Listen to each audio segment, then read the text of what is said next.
goat? Ram. Do you think our friend got him? I don't know anything else that can melt a ram's horn. We're on the right path then.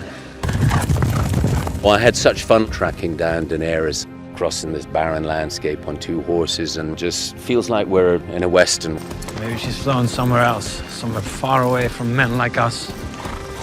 I've been all over the world. There's no escaping men like us. There's a very strong and healthy rivalry between these 2 characters, Jorah and Daario.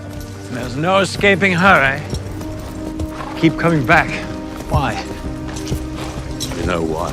We both vie for Daenerys' love. He digs away at Jorah and the fact that he secured her, you know, physically. Isn't it frustrating? Wanting someone who doesn't want you back. Of course it is. We are hopefully going to find Dany. I want to make sure that Jorah does understand his position. She's my lover. You're romantic. I admire that. Sometimes I look at you and I think, so that's what I'll be like when I grow old. It's quite a complex relationship, but we both share the same goal, which is her survival. I want to see what the world looks like when she's done conquering it. So do I.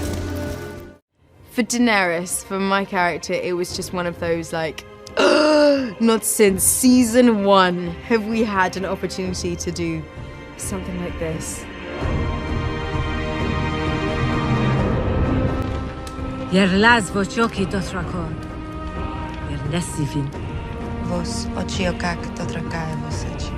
The idea of what she does in Phase Dothrak, it's something she's been thinking of the entirety of season 6. But it's only when she sees Jorah and Daario that she knows that she can actually go through this, because there will be someone at the other side. We will never get out of Phase Dothrak alive. All we can do is try.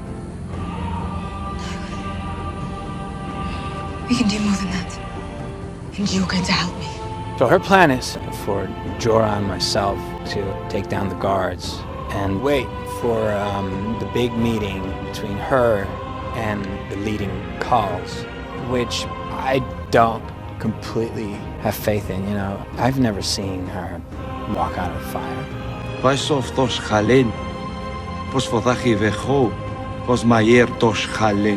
She has a beautiful speech telling them everything that she believes in, and then she calmly, coolly knocks over the fires and sets them all alight. Each time she pushes over a new pyre, she gets more confidence. For Jorah, the sequence mirrors the first time that she steps into the pyre that Khal Drogo was burned on. And of course, he starts to understand that she's going to survive the fire. The Dothraki, once again, that witness it, just fall on their knees and see this extraordinary goddess. Seeing her walk out of the burning temple, it blows him away.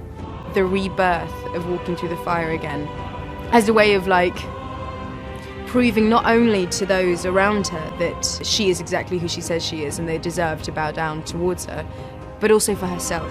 And I think that proof of knowing that she doesn't need the dragons to be the leader and the warrior that she is exactly what makes her the kind of character who could sit on the Iron Throne. I banished you. Twice. You came back. Twice. And you saved my life.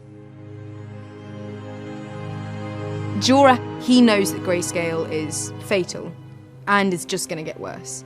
And so the moment in the series where she was probably most likely to touch me, I have to retreat. Daenerys doesn't know what she's going to do with him and the conversation that's going to be had. But then before they can get anywhere, he shows her that. And I think that cuts to the core of the matter, which is that she loves him. And she does need him. Is there a cure? I don't know. How long does it take? I don't know that either. I've seen what happens when it goes far enough. I'll end things before that.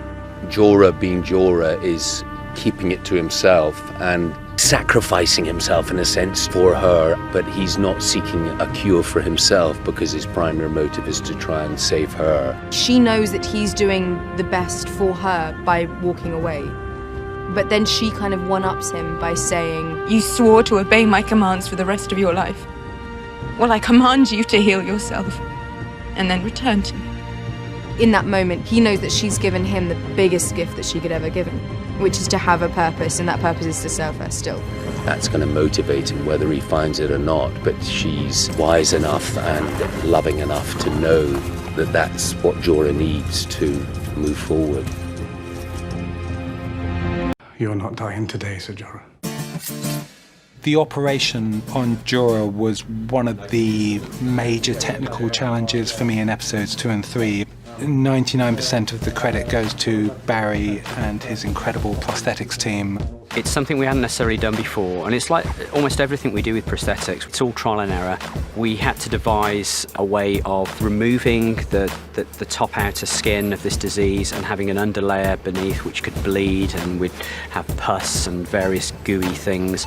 And I think that we had a team of 4 applying his body makeup. My call, I was picked up at the hotel at 1:45 in the morning, and it was 5 or 6 hours to get the full top body prosthetic done. And stand by to rip, please. Ripping in 3, 2, 1, rip!